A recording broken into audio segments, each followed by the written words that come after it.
After 40, we slowly start losing brain mass, literally.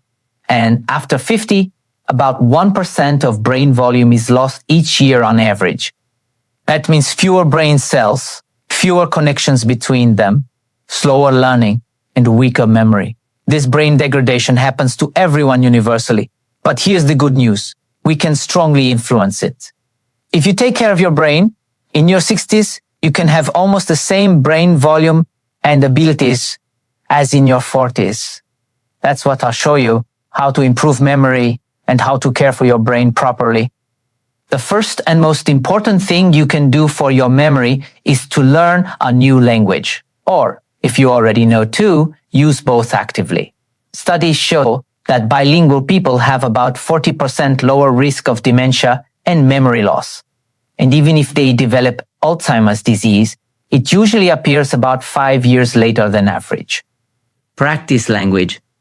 At least 30 minutes a day, alternating listening, speaking, and writing.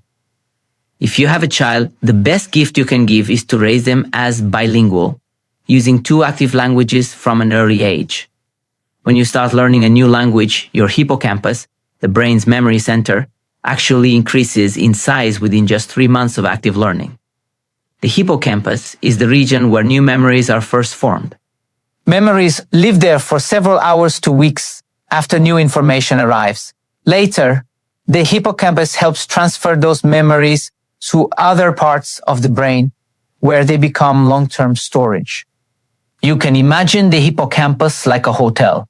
When you arrive in a new city, you stay in a hotel before deciding whether to leave or stay permanently. Information works the same way. When it enters the brain, it first checks into the hippocampus. Then it either stays in the brain for decades or leaves and is forgotten. The hippocampus manages this entire process. But if you destroy all the hotels in the city, new visitors would have nowhere to stay. Only the old residents would remain. That's exactly what happens in the brain. When the hippocampus is damaged, you lose the ability to form new memories, even though old memories still exist. The second thing you can do is play a musical instrument. Music training is one of the most complex tasks the human brain can perform. It requires motor precision, auditory analysis, and emotional interpretation. Nearly every brain region engages at the same time. People who are lifelong musicians have about a 30% lower risk of dementia. Even short-term training, such as 6 months of piano practice, can increase working memory by around 20%. When you train with music, it activates multiple sensory systems firing together and builds dense neuronal networks. It also increases dopamine signaling, which improves motivation and learning speed. About 30 minutes daily is enough. Piano, guitar, violin, or even a digital keyboard. Alternate between sight reading, playing new pieces, and memory play recalling known ones, as both are important for brain stimulation. The third important thing you can do is play strategic and logic-based games such as chess, bridge, or sudoku. Regular chess players show about a 25% slower cognitive decline compared to non-players. In older adults, those who play strategic games at least twice a week have up to a 47% lower risk of developing dementia. These games improve working memory loops, strengthen the connection between the hippocampus and prefrontal cortex, enhance dopamine signaling, and increase motivation and focus. They also build pattern recognition and decision-making speed networks, essential for solving real-life problems. Playing up to 1 hour, 3 to 4 times per week is ideal. The fourth, and one of the most powerful activities, is dance, martial arts, or learning new choreography. People who dance regularly have a 76% lower risk of dementia, the highest among all physical activities. Even 6 months of learning tango or tai chi can improve attention and visuospatial memory by around 20%. It's so effective because aerobic exercise releases BDNF, brain-derived neurotrophic factor, while motor learning and music boost dopamine activity, keeping entorhinal cortex neurons active, the same neurons that die early in Alzheimer's disease. 2 to 3 sessions per week, about 60 minutes each, are usually enough. The best options are salsa, tango, ballroom, and tai chi, but other styles like contemporary dance, zumba, or capoeira are also beneficial. The fifth important thing you can do is read regularly. In that case, your brain will decline about 32% slower than in people who don't read.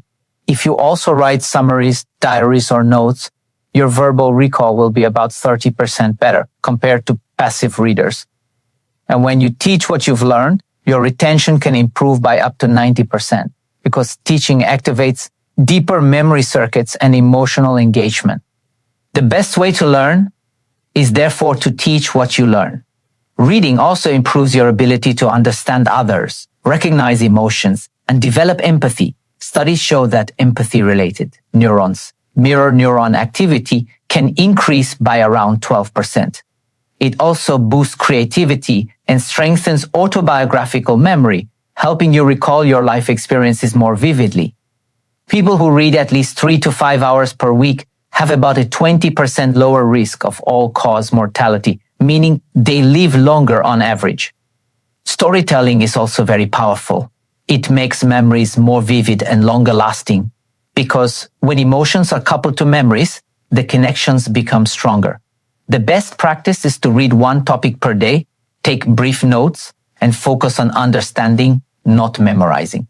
After reading, try to recall out loud what you remember, even if it's incomplete. This strengthens the bridge between the hippocampus and prefrontal cortex, improving both short-term and long-term memory. Finally, writing or teaching what you've learned increases dopamine, enhances motivation, and further strengthens memory circuits. Doing this for just 30 minutes daily can improve cognitive performance within 10 weeks and may reverse normal age-related decline by about 7 years. The sixth scientifically proven way to protect your memory is aerobic exercise. When you move, your brain releases BDNF, brain-derived neurotrophic factor, a natural growth factor that stimulates new neuron formation in the hippocampus.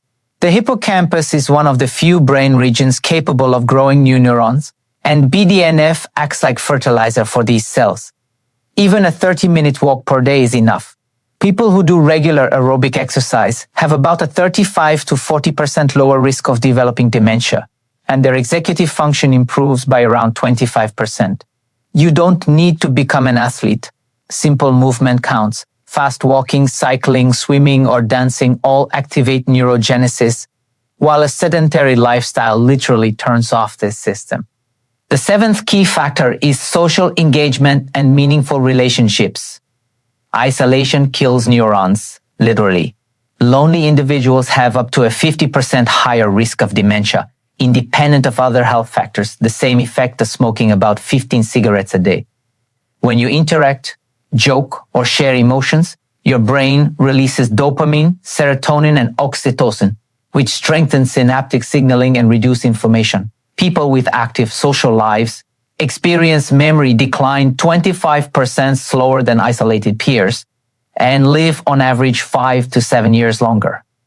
One of the most protective relationships is marriage or a long-term partnership. Married or partnered adults have a 43% lower dementia risk than singles.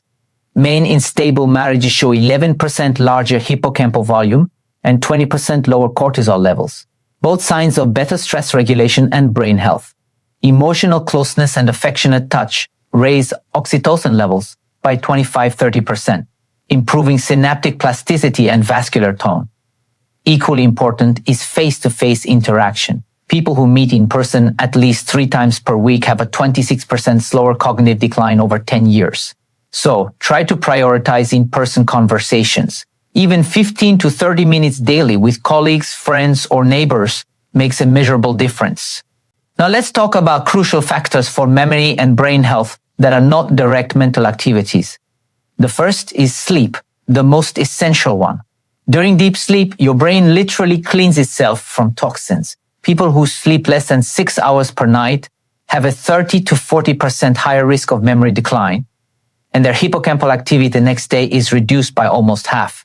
During deep sleep, the glymphatic system, the brain's cleaning network, becomes active, and removes beta amyloid and tau proteins, the same toxic substances that cause Alzheimer's disease. Short naps during the day are helpful for attention and learning, but they are not a substitute for deep, slow-wave sleep, which detoxifies the brain and consolidates memories into the cortex. The next essential element is the Mediterranean-style diet, rich in olive oil, fish, nuts, vegetables, fruits, and whole grains. Such a diet reduces inflammation, improves vascular health, and protects brain volume. And finally, stress reduction is vital. Even 1 month of severe stress can reduce hippocampal volume by 2 to 3%, and chronic stress over years can cause up to 14% shrinkage, measurable on MRI scans. This happens because cortisol, the main stress hormone, is toxic to hippocampal neurons when chronically elevated. Supplements such as magnesium glycinate 200 to 400 mg or glycine 3 grams can safely improve sleep quality and depth, supporting overall brain recovery.